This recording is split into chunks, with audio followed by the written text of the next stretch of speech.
Ministerios Evangelísticos Visión de Fe te da la bienvenida a su programa Consejo, Verdades Bíblicas, con el pastor licenciado Luis Alberto Palacios. Un programa de bendición para tu vida espiritual.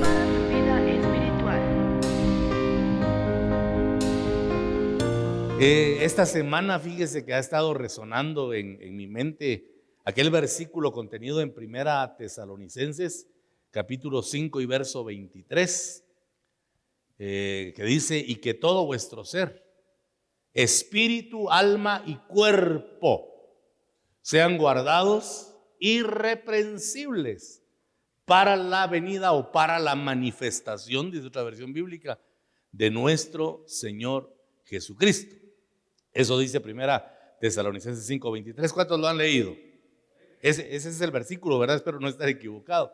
Y que todo vuestro ser, espíritu, alma y cuerpo sean guardados irreprensibles para la venida de nuestro Señor Jesucristo. Y cuando habla de espíritu, alma y cuerpo, pues está hablando, obviamente, hermanitos amados, de la humanidad integral, porque esos somos los seres humanos. Somos espíritu, tenemos un alma y habitamos en un cuerpo. Pero qué tremenda es la exigencia que el Espíritu Santo nos propone en esa palabra, porque dice que debemos de alcanzar un estatus, un estado de irreprensibilidad. Y en la palabra griega, en el original, lo que significa es que nadie tenga que señalarnos por nada. Es un asunto complejo, hermanos, y delicado el que la Escritura perfila en ese sentido, porque tenemos que tener una condición de extrema santidad. Yo me ponía a pensar cómo saber que uno está realmente avanzando en ese proceso que la palabra demanda, en ese proceso que la palabra exige. Pues al menos en el cuerpo físico uno sabe cuando se ha descuidado, ¿verdad? Cuando ha comido panito de más con miel de Semana Santa, porque se nota el efecto en el cuerpo. Uno sabe que ha descuidado su dieta, pero ¿cómo saber, hermanos, si estamos fallando en lo que se relaciona al espíritu y al alma? ¿Ha pensado usted en eso? ¿Cómo determinar cuál va a ser el parámetro que nos va a indicar que probablemente estamos descuidando nuestro espíritu y alma? Porque si hablo de una dieta física, que es muy bueno que la tengamos, ¿verdad? Que seamos selectivos en ese sentido para evitarnos un sinfín de problemas físicos. De igual manera, debemos evitarnos problemas de índole espiritual, y créame que todo está muy relacionado con la dieta. ¿Qué comemos? ¿Qué recibimos?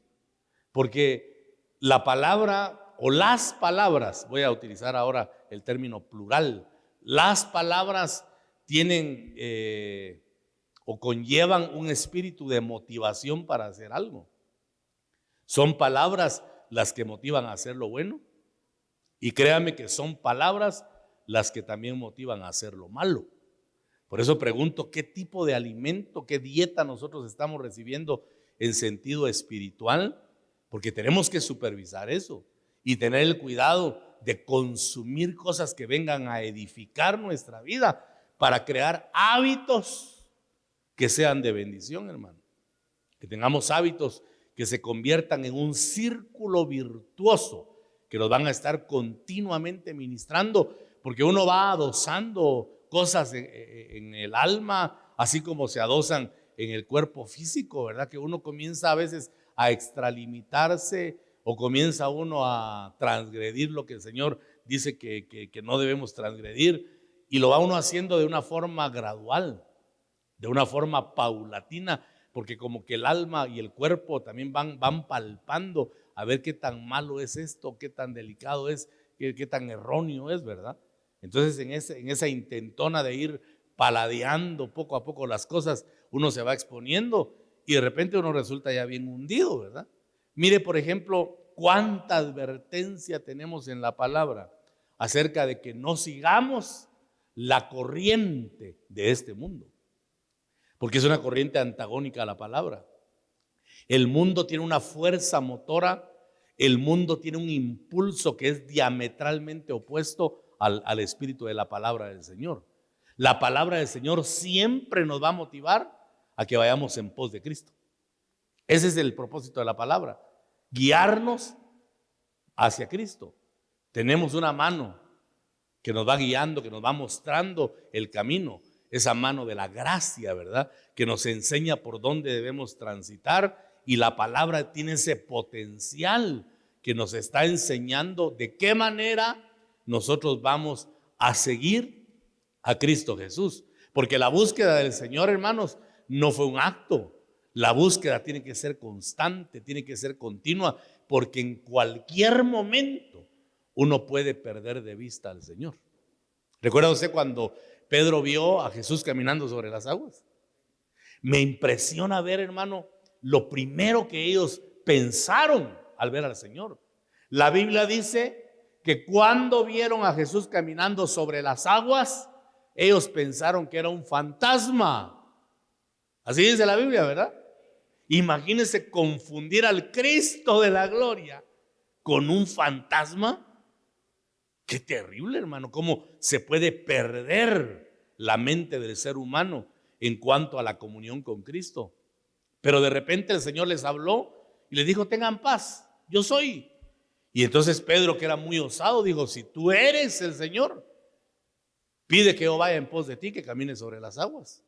Y el Señor le dijo: está bien, hazlo, desciende de la barca, porque para aventurarse a cosas sobrenaturales hay que aprender a salir de la barca de la iglesia, hermano, del templo, quiero decir, ¿verdad? La iglesia somos nosotros.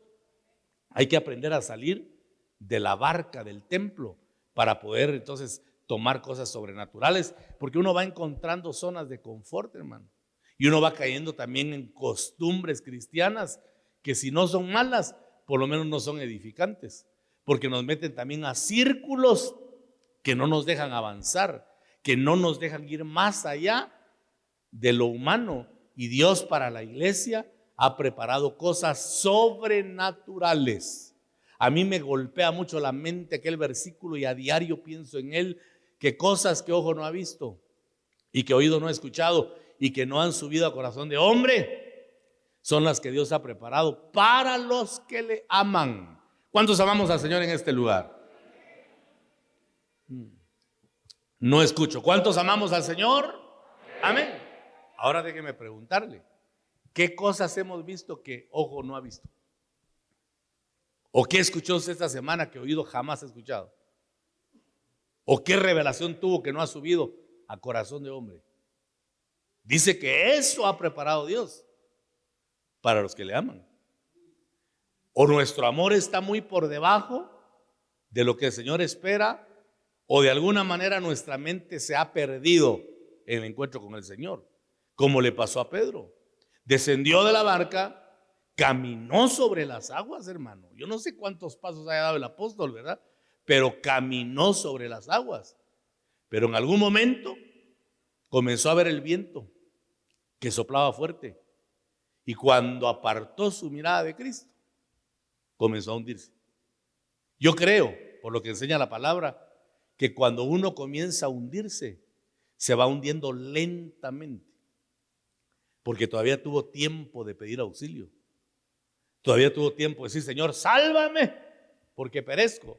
Un hombre de mar, un pescador, ¿contra qué poderes estaría batallando? ¿Contra qué fuerzas de oposición estaría luchando?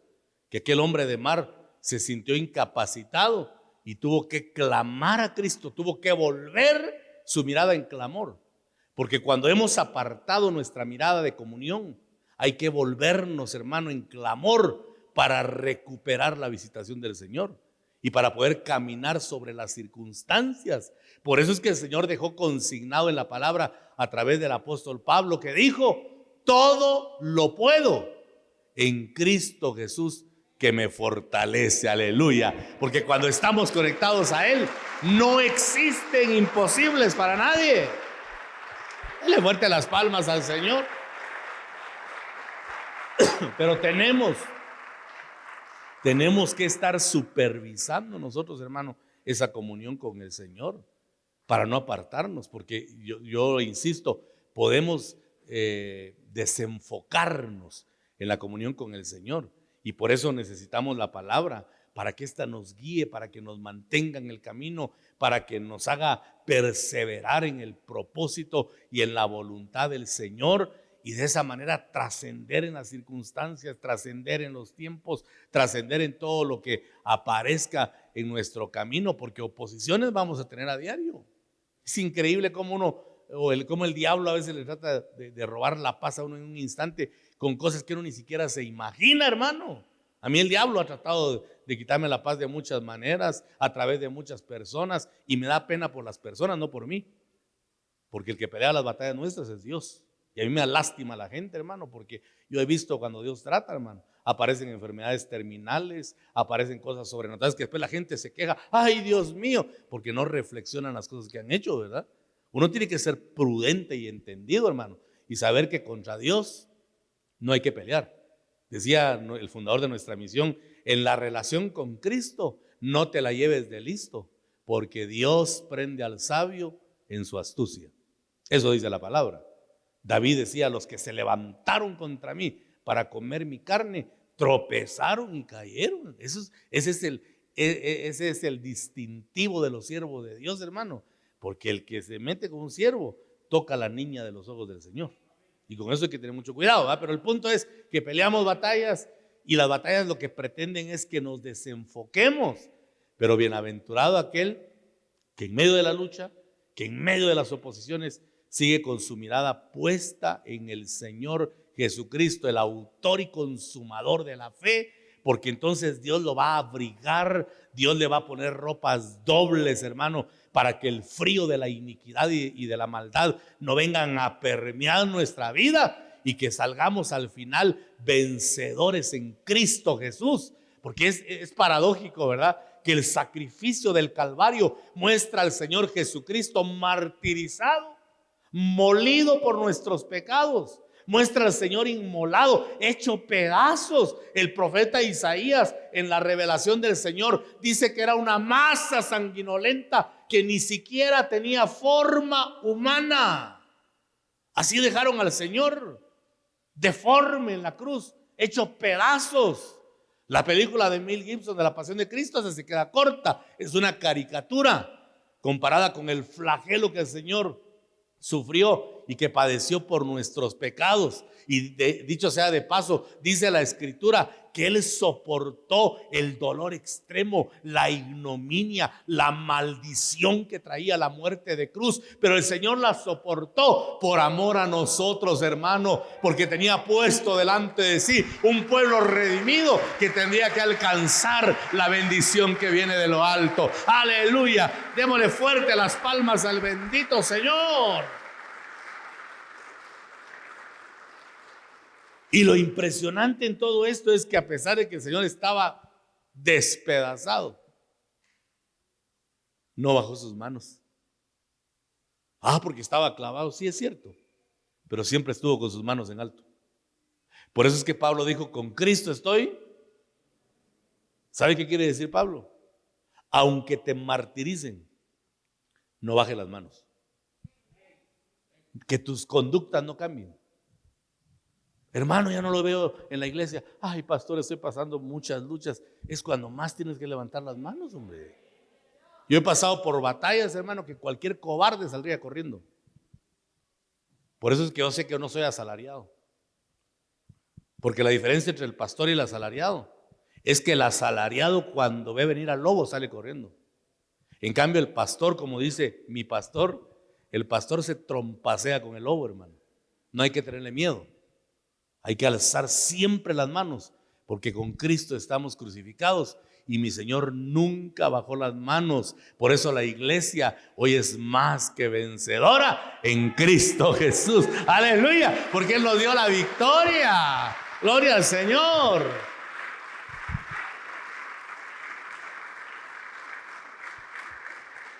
Ahora el punto es, este era el punto, ¿verdad? Vigilemos lo que comemos, hermano. Porque hoy por hoy han salido tantas doctrinas disparatadas. Han salido tantas doctrinas erróneas, hermano, que están corriendo como ríos caudalosos. Y la gente tiene que guardarse de la falsedad y de la mentira. No todo lo que brilla es oro, dice un dicho popular, y es cierto. Hoy tenemos nosotros que ser selectivos, hermano, y saber qué tipo de dieta vamos a consumir. No comparta. Mire, yo le voy a decir, yo comparto palabra con mis hermanos. Yo comparto palabra con hermanos en Cristo o personas con quien tenga mucha relación. Caso contrario, doctrina yo no comparto con nadie. Si estoy en un lugar público, tal vez hablamos de la crisis política de Guatemala, tal vez hablamos de la crisis económica, yo no comparto palabra. Pastor, siendo usted ministro, no habla. No, es que yo no le doy las perlas a los marranos para que las pisoteen. ¿Aló? Hay que saber con quién compartir. Y yo sé también a quién escucho, hermano, porque las palabras llevan espíritu. ¿Qué tal si te dan una palabra que lleva un espíritu contrario? Por eso hay gente que a veces, no sé si quepa la palabra, pero se queda trabada en su pensamiento, porque escuchan espíritus que no deben oír. Esa es la advertencia. Que vuestro ser, espíritu, alma y cuerpo se mantenga irreprensible. ¿Cómo se va a mantener así? Por la dieta, hermano, por el alimento que tomamos, por lo que recibimos, porque tenemos que reconocer que estamos urgidos, pero muy urgidos, de saber discernir la presencia de Dios.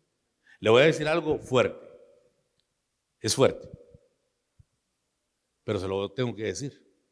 En esos días que no vine acá por razones de salud, estuve orándole al Señor, orando, y una noche específicamente orando por la iglesia, el Señor me habló y me dijo: mucho pueblo, por no decir todo, ha menospreciado mi presencia. Y eso sí me sacudió, hermano. El pueblo ha menospreciado mi presencia. ¿Cuántos creen que la presencia de Dios es valiosa? ¿Pero cuántos lo buscan? No todos, hermano. Si nosotros tuviéramos bien claro lo que es la presencia de Dios, no nos perderíamos una sola cita con el Señor. Pero no lo hemos entendido. Por eso dice el Salmo 37:4, acompáñeme por favor. Salmo 37:4, es conocidísimo, ¿verdad? Deleítate en Jehová y Él te concederá los anhelos de tu corazón, dice la versión Reina Valera actualizada. La Biblia, Dios habla hoy, dice: ama al Señor con ternura. Repito, ama al Señor con ternura y Él cumplirá tus deseos más profundos. Qué maravilloso versículo de la palabra del Señor, que nos muestra las bendiciones que trae deleitarnos en su presencia. Porque menospreciar implica no deleitarse, hermano, en la presencia. ¿Y sabe cómo es esto? Tal vez van a comprender los hermanos que tienen un matrimonio. ¿Recuerda usted el día que conoció a su esposa? ¿Cuántos recuerdan ese día? Triste día, dicen algunos. No. ¿Recuerda ese día? Hermano, qué poder tiene el amor, ¿verdad? El enamoramiento es algo fuerte. Tan fuerte, hermano, que una persona que no es correspondida se puede hasta morir de depresión. Ya no come, ya no se baña de la depresión, porque es fuerte el sentimiento. Ya cuando la persona es correspondida y se enamora y se casa, hermano, las primeras vivencias matrimoniales es una experiencia maravillosa y linda. Se sienten realizados ambos porque se aman. Hay un amor profundo, fuerte. Pero después aparece la costumbre. Y cuando la costumbre va tomando el lugar, comienza el menosprecio. Por eso hay varones que ya no aman igual a su esposa, o esposas que no aman igual a su esposo, porque se perdió el deleite en la relación. ¿Sí? Apareció la costumbre y entonces se perdió el deleite.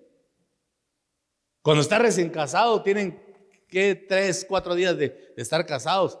Y cuando usted se duerme y despierta, y cuando despierta y mira que a la par está la persona que usted ama, hasta siente un escalofrío en el estómago, ¿verdad? Pero después de 10 años, hasta con el cólera, hacete para allá. Porque se enfrió la relación, porque se está apagando el amor. Amén, hermanos. Ahora lo preocupante es que nos pase eso con Cristo, que nos acostumbremos a la relación con el Señor y que al acostumbrarnos a esa relación menospreciemos lo que el Señor nos está dando. Hay cosas muy importantes que tenemos que hacer si de verdad queremos disfrutar en la presencia del Señor. ¿Cuántos queremos disfrutar en la presencia del Señor? Sentir ese deleite, ¿verdad? Decir, tu amor, Señor, me constriñe. Estoy enfermo de amor por ti. Como dice Cantares, aleluya. Hay pasión en mí, Señor amado. Gloria a Dios. Para eso tenemos nosotros que estar conscientes del nivel de amor que tenemos. Los celos, dicen algunos que son un problema, ¿verdad? Que se constituyen en algo negativo, los celos. Pero yo creo que los celos, bueno, hay celos que son enfermizos, ¿verdad? Pero los celos también son resultado de amor. El que no cela de alguna manera, porque hay un celo que es celo protector, hermano. Pero el que no cela es porque no ama. Y el Señor nos ama de tal manera que Santiago 4:5 dice: ¿o pensáis que la Escritura dice en vano? El Espíritu que Él ha hecho morar en nosotros nos anhela celosamente. ¿Sabe qué es un anhelo? Dice que es un deseo profundo. Hermano, el Espíritu Santo tiene deseo profundo de compartir contigo y conmigo. El Espíritu nos anhela celosamente. No quiere que compartamos con nadie más que no sea Él. Eso dice la Biblia. Entonces nosotros en reciprocidad tendríamos que tener un anhelo vehemente por su presencia. Tenemos que corresponder. El amado que escribe Cantar de los Cantares anhelaba con intensidad estar con su amada. Deseaba compartir, pero ella dice que estaba en cama, estaba acostada y no se quería levantar. De repente algo pasó en su conciencia, ¿verdad? Y dijo, no, mejor me voy a levantar y voy a tener comunión con mi amado. Pero el amado se había ido. Y dice que tras su hablar salió su alma y comenzó a buscar con angustia y sufrimiento. Por eso le digo que cuando se pierde la comunión de intimidad, hay que echar mano de la comunión de clamor para recuperar lo que se ha perdido, como lo hizo la sulamita, que empezó a buscar con angustia. A todos le preguntaba, por casualidad han visto a mi amado. Si alguno ha visto a mi amado, dígame dónde está, porque lo había perdido de vista.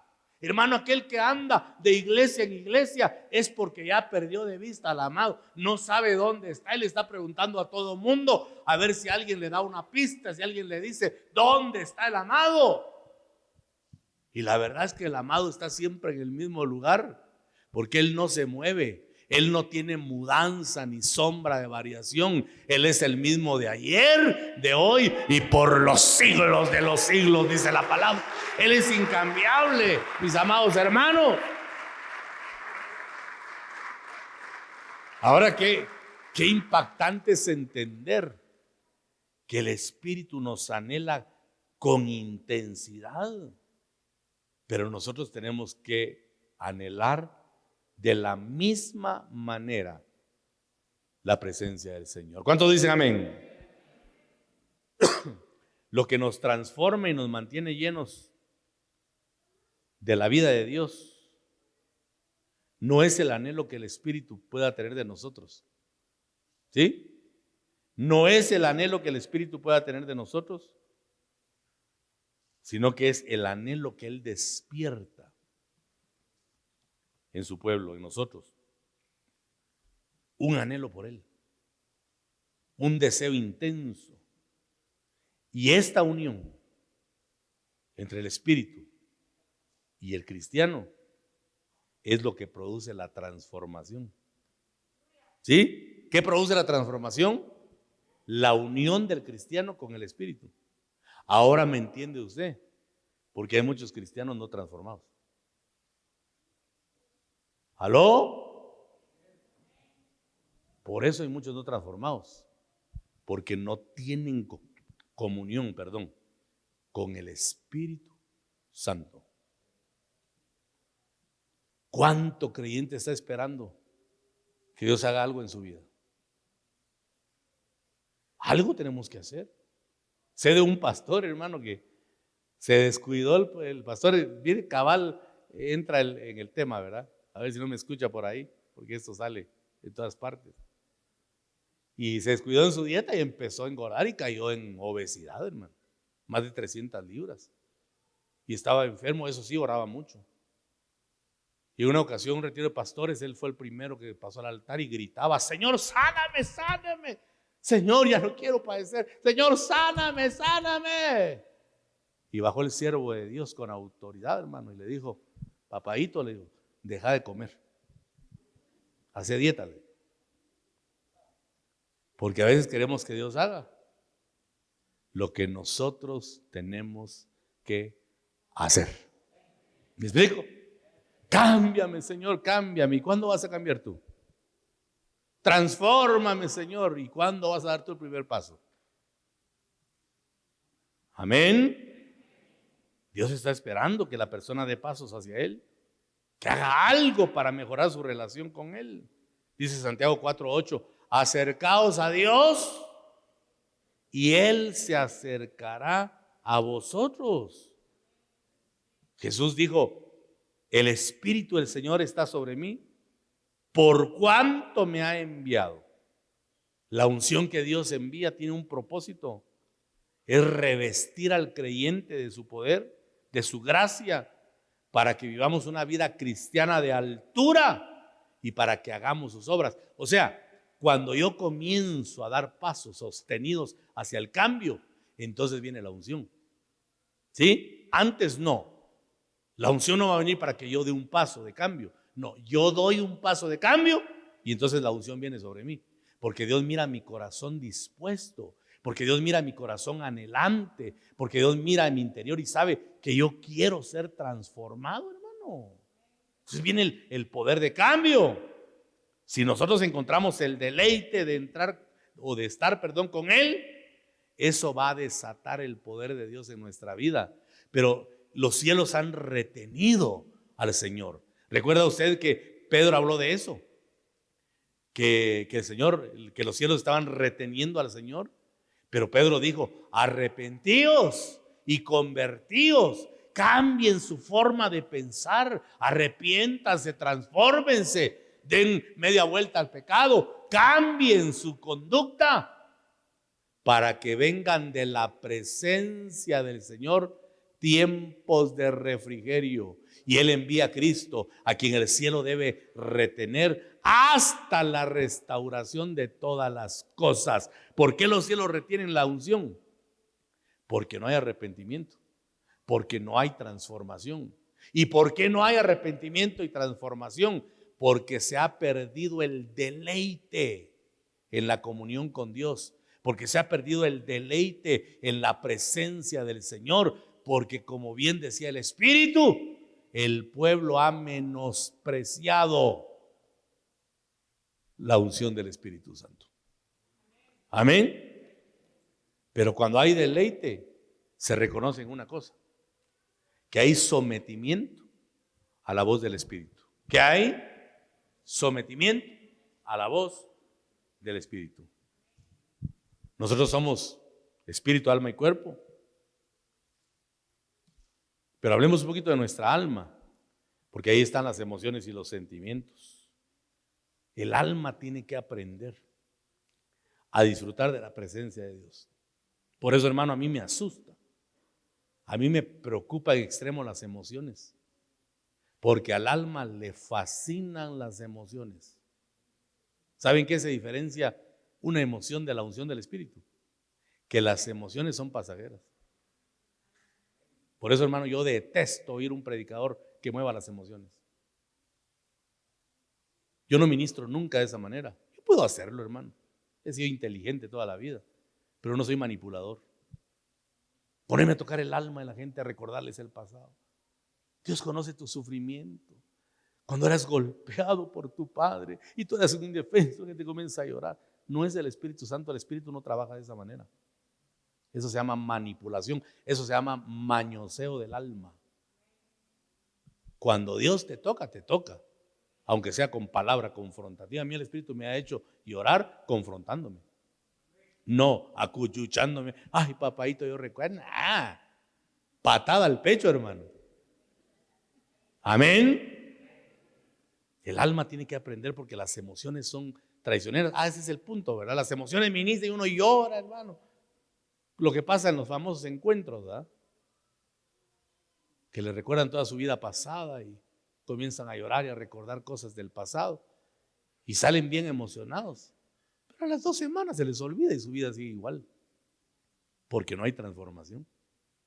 No hubo ese poder mutante. Entonces el alma tiene que aprender a decodificar el lenguaje de Dios y a saber lo que quiere ministrarle. El alma es traicionera y a veces no sabe distinguir entre las emociones y la presencia del Señor. Y es cierto que Dios nos dio emociones, ¿verdad? Es normal que haya momentos donde sentimos nosotros el efecto de nuestra emoción porque Dios se ha acercado, eso también yo lo entiendo. Pero tenemos que permitir que nuestro hombre interior fluya para saber que es el Espíritu el que nos está trabajando. En el Salmo 62 y los primeros versículos, el salmista dice: en Dios solamente está acallada mi alma, de Él viene mi salvación. Él solamente es mi roca y mi salvación. Es mi refugio. Por lo tanto, dice David, no resbalaré mucho, dice. Qué sincero es David para escribir, ¿verdad? Él es mi roca, Él es mi refugio, Él es mi poder. Por lo tanto, sé que no voy a resbalar mucho. Porque todavía sí resbala uno, hermano. Amén. Tampoco le digo con esto, al decirle no a las emociones, ¿verdad?, que vamos a estar entonces en silencio sepulcral, que muchos creen que esa es la reverencia a Dios, ¿verdad? Hacer silencio no significa que no expresemos lo que sentimos o que reprimamos lo que Dios está poniendo en nuestro corazón. Lo que sí tenemos es que aprender, hermanos, a distinguir la unción genuina y verdadera. Yo sé que he estado bajo el influjo de la unción cuando mi vida cambia. Pero si no hemos experimentado cambio, tenemos que preguntar: ¿dónde está mi amado? ¿Dónde está el que ama mi alma? Porque si no hay cambio, hermano, yo le garantizo que ya perdimos de vista al amado. El alma se desenfoca muy rápido. Tenemos que aprender a callar el alma, a tranquilizarnos cada vez que algo aparece en nuestro camino y nos aparta del propósito, nos angustia, nos pone tristes, qué sé yo, que nos quiere hacer perder el control. A callar el alma es someterla a la voluntad de Dios y permitirle al Espíritu Santo que nos llene continuamente. Lo que nos va a dar poder, hermanos, solamente es la presencia y la llenura del Espíritu Santo. Hay que buscar la llenura del Espíritu. Hay que anhelar la llenura del Espíritu Santo. Viene un tiempo, describe la palabra en el Antiguo Testamento, donde el pueblo de Dios pecó contra el Señor. Y entonces entraron en guerra con los filisteos y les dieron una vapuleada, hermano. ¿Cómo es posible, dice uno, que el pueblo del Dios verdadero retrocediera ante los filisteos, hermano? El pueblo del diablo venciendo al pueblo de Dios. Sí, ¿por qué? Porque habían pecado, porque se había alejado la presencia de Dios. David también sintió el efecto de no tener la presencia de Dios. Dice que no dormía cuando el arca del pacto cayó en manos de los filisteos. Y no dormía David pensando que el arca del pacto estaba en tierra ajena. Y entonces, hermano, llegó a arreglos y finalmente lograron un acuerdo para que el arca del pacto volviera. Y los filisteos con un dolor de cabeza, porque metieron el arca en su templo y cada vez que entraban, los dioses de los filisteos estaban postrados delante del arca del pacto. Estaba postrado el muñeco, lo volvían a poner de pie y el día siguiente otra vez estaba postrado, porque todo Dios falso se va a postrar delante del Dios verdadero, delante de nuestro Dios. Démosle una ofrenda de palmas al Señor. Aleluya.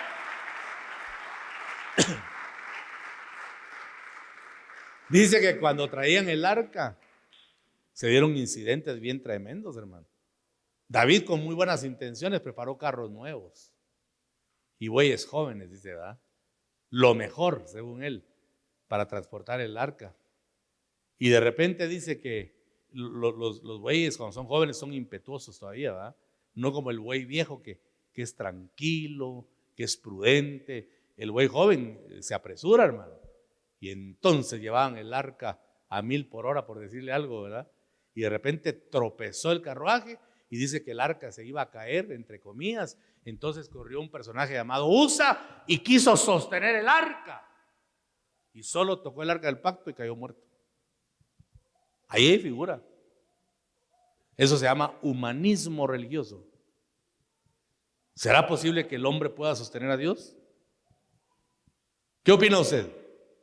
¿Podrá el ser humano sostener a Dios? Pero hay un evangelio que cree que sí. Hay gente, decía nuestro fundador, que se cree más misericordiosa que Dios. Cuando Usa trató de detener el arca, cayó muerto. Y por eso le llamaron a aquel lugar Pérez Usa, porque ahí Dios mató a Usa. Por la arrogancia, por creer que él iba a echar la manita a Dios. Y entonces les agarró un miedo, hermano, que nadie ni siquiera se acercaba al arca. Porque cuando no hay humildad, el arca se puede volver nuestro enemigo. Amén. Pero cuando hay humildad, Dios se acerca. Porque dice que Dios le da gracia a los humildes, mas a los altivos los mira de lejos.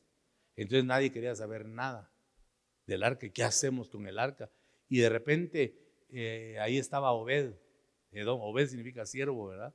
Obed Edom, Obed el rojizo, era canchito, ¿verdad? Y le dijeron, como sabían que no era judío, miren qué tremendo, ¿verdad? Sabía que no profesaba el credo judaico, era gentil. Entonces díganle a ese gentil que si no quiere el arca, que si no nos permite dejarle recomendadito ese cajoncito ahí. Y dice en una paráfrasis que Obed, de muy buena voluntad, recibió el arca. ¿Cómo la recibió? Con mucho gusto, dijo, traigan el arca. Y Dios ve el corazón. ¿Y qué pasó?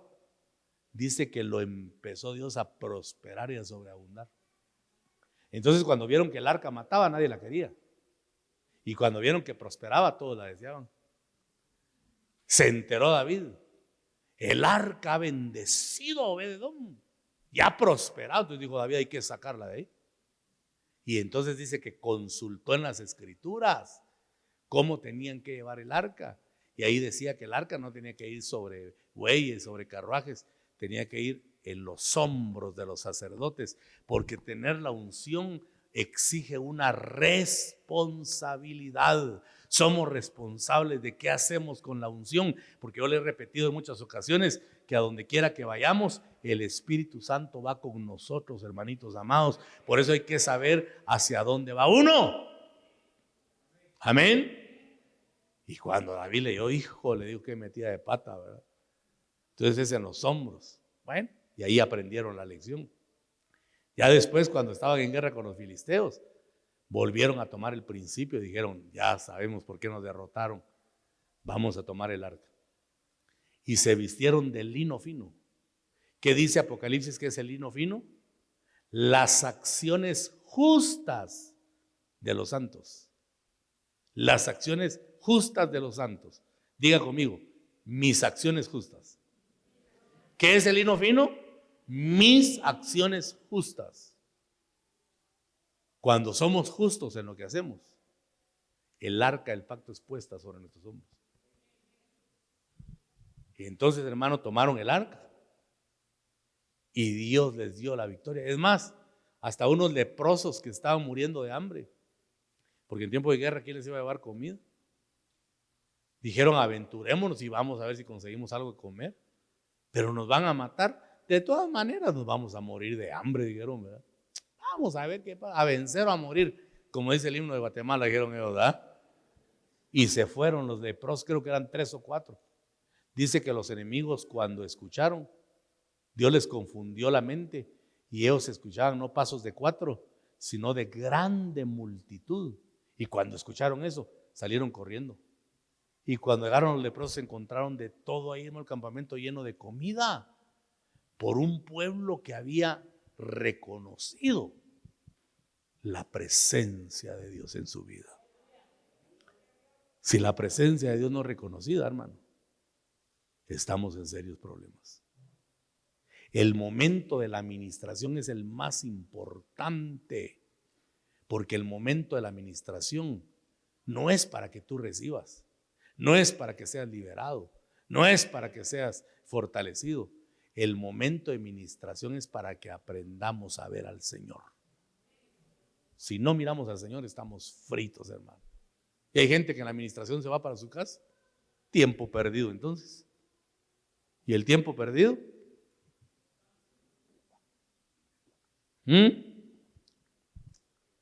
Hasta los santos lo lloran. Amén. Hay que valorar el momento de la administración y pedir que nos envuelva la unción del Espíritu Santo. Porque si logramos entrar, hermano, a ese nivel de comunión, el alma se va a aquietar. En Dios solamente está acallada. Que se calle el alma, porque nos manipulan los sentimientos, nos manipulan las emociones. ¿Por qué la gente a veces se ve ofendida? Es que un hermano me hizo un mal gesto y dice, el alma, hermano, el alma. Mejor ya no voy a ir porque si no soy de bendición, busco otro lugar, es tu alma. Pero David decía, en Dios solamente está acallada mi alma. El alma es ambivalente, el alma es, padece del síndrome, el del camaleón, que cambia de color, mimetismo. El alma padece de mimetismo. El alma se adapta al mundo y se adapta a Cristo. Si está en un momento cúltico de adoración, el alma adora. Si está en el mundo en un momento de pachanga y fiesta, el alma también se acomoda. El alma se acomoda a todo. Por eso David dijo, en Dios solamente está callada mi alma, porque ella no es el alma la que ejerce dominio, sino que es el Espíritu. ¿Qué ejercía dominio en Pablo y Silas? Les habían dado una azotada, hermano, a la manera romana. Esos pobres tenían despellejado su cuerpo, con un dolor físico, con fiebre alta, metidos en la mazmorra. Pero a la medianoche, yo siempre digo, la medianoche es la hora más oscura de tinieblas. En lo más oscuro, cantaban himnos al Señor. ¿Por qué? Porque esos siervos no eran dominados por el alma, eran dominados por el Espíritu. Y entonces el Espíritu sabe que adorar a Dios es un deber. Y no importa las circunstancias, hermano. No importa lo que estemos pasando. Hay que adorar a Dios en todo tiempo. Pero si no callamos el alma nos calla a nosotros. Ya no le damos gloria a Dios. ¿Cuánta gente hay que no adora? Porque no siente a Dios. Qué peligro, hermano. Yo a mi alma la obligo a que adore a Dios, aunque no sienta. Yo a veces vengo a este púlpito, paso y yo no siento a Dios.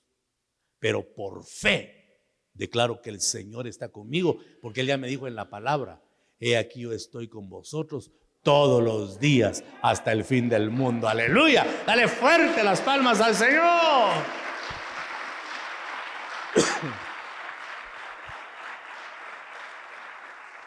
Fortalecerse en la comunión es llevar nuestras batallas en silencio, pero acompañados de Dios. ¿Escuchó eso? Fortalecerse en la comunión es llevar nuestras batallas en silencio, pero al lado de Dios. Porque nuestro Dios, hermanitos, es mayor que cualquier circunstancia. Porque Dios es nuestro refugio. Así que reposemos en Él, ejercitemos nuestra fe y enfoquémonos en las cosas del Señor. Como dice el Salmo 116:7, vuelve, oh alma mía, a tu reposo, porque Jehová te ha hecho bien. Vuelve, alma mía, a tu reposo, porque Jehová te ha hecho bien. Hay que decirle al alma, alma, tranquila, porque Dios ha sido bueno. ¿Cuántos creen que Dios ha sido bueno? Yo por todo le digo al Señor, tú has sido bueno. Aún por lo oscuro, aún por lo difícil, digo, Señor, tú eres bueno. Porque hay cosas, escribí, posteé uno de estos días en las redes sociales, que jamás vamos a descubrir con nuestra inteligencia, que jamás vamos a comprender. Pero entonces tenemos que aprender a confiar en la voluntad permisiva de Dios, porque todo lo que Dios permite tiene una intención de edificarnos. Amén, hermanitos amados. Ahora yo no me explico cómo es que Dios a veces permite cosas que son duras, que son sufrientes, pero todo lo ha permitido el Señor para nuestro bien, para nuestro beneficio, para que seamos edificados. Ese es un tiempo de edificación, hermanos, y estamos nosotros conscientes que Dios va a hacer cosas extraordinarias en nuestra vida. Pero tenemos que aprender a valorar, a deleitarnos en Jehová, a amar al Señor con ternura. ¿Qué es amar a Dios con ternura? ¿Cómo interpretamos nosotros eso? ¿Cómo podría usted describirme el amor tierno? ¿Ah? ¿Cómo me describe usted el amor tierno? ¿Cómo es? Deme un ejemplo de amor tierno. Exactamente. El amor de una madre es un amor tierno. Esa es ternura, ¿verdad? Tener entre sus brazos, en su regazo, a esa criaturita. Así nos ama Dios. Y así tenemos que amar nosotros a Dios. Como el apóstol Juan, que se recostaba en el pecho del maestro. Eso es amar con ternura. Eso es estar apegados al Señor en todo tiempo, hermano. En todo momento. Apegados a Él. Recibiendo sus bendiciones. Porque en la presencia del Señor vamos a encontrar cosas extraordinarias. La llenura del Espíritu, hermano, es urgente para la iglesia. Porque si no vamos a vivir de emociones nada más. Y Dios no espera una iglesia emocionada. Dios viene por una iglesia transformada. Y las emociones no transforman, hermano. Las emociones se entretienen. Amén. Las emociones se entretienen. A la larga, lo único que provocan es daño. Porque cada vez se quiere una dosis más grande de emoción. ¿Sabe cómo es eso? Cuando usted escucha un chiste sano, ¿verdad? Escucha un chiste sano y le da risa, ¿verdad? Porque hay chistes que son sanos y son jocosos. Pero si lo ha escuchado 10 veces, ya ni se ría cólera, ¿verdad? Usted va, otra vez el mismo chiste. Ya quiere otro chiste mayor. Así son las emociones. Cada vez busca uno una dosis más alta. En cambio, la presencia del Señor, hermano, nunca nos vamos a acostumbrar y cada vez vamos a desear más de ella. Como el ciervo brama junto a las corrientes de las aguas, así clama por ti, oh Dios, el alma mía, dijo David, porque David le enseñó al alma que dependiera de la unción del Espíritu Santo, no de las emociones de este mundo que son transitorias y pasajeras, mi hermano. Tenemos que entrar a una etapa nueva. Tenemos que entrar a una etapa de transformación. Tenemos que entrar a una etapa de cambio. Y créame que la mejor manera de lograrlo es aprendiendo a sentir deleite en la presencia del Señor. Qué bueno es verlo acá, buscando el rostro del Señor. Mucho pueblo se ha enfriado. Ya le decía que el Espíritu me habló y me dijo, muchos han menospreciado mi presencia. Y el Señor me habló también hace un tiempo y lo dije, los voy a volver a mí. Ahora, ¿cómo los vaya a volver Dios? No sé. Dios trata de dos maneras, con anestesia y sin anestesia, hermano. Hay gente que va a ser golpeada, escúchalo bien. Hay gente que va a venir a buscar a Dios golpeada, con una enfermedad terminal o no sé de qué otra situación Dios los vaya a poner en aprieto, y créame que es amor y es misericordia, porque Dios no quiere que ninguno perezca. Pero a veces el alma se vuelve tan dura, hermano, el corazón se vuelve de piedra, que tienen que golpearlo para que se ablande y se convierta en un corazón de carne. Mi consejo es: no dejemos de buscar a Dios, no perdamos de vista al Señor, no nos desenfoquemos, hermano. Mantengamos la unción, mantengamos la comunión, y vamos a ver entonces cosas grandes y extraordinarias en nuestro Dios. Denle una ofrenda de palmas al Señor.